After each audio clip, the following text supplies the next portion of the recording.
How to save Excel spreadsheet to desktop. Hello everybody, this is Sabrina here to help you today. So without any further ado, let's get right into the video. So this is an Excel spreadsheet which I will show you, which I will download into my desktop and show you. So open the Excel spreadsheet you wish to download, then go to this file, tap on it.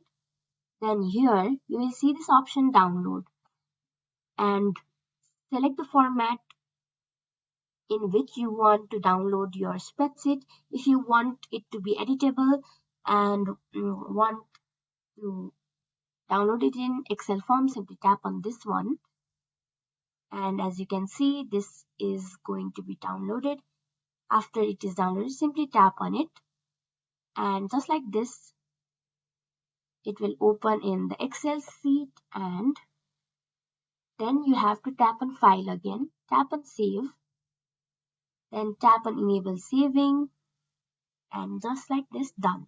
You just saved it in your desktop. So that's it. Thank you for watching this video. Make sure to like, share and subscribe to our YouTube channel. If you got any question, comment them down and I'll catch you in the next one.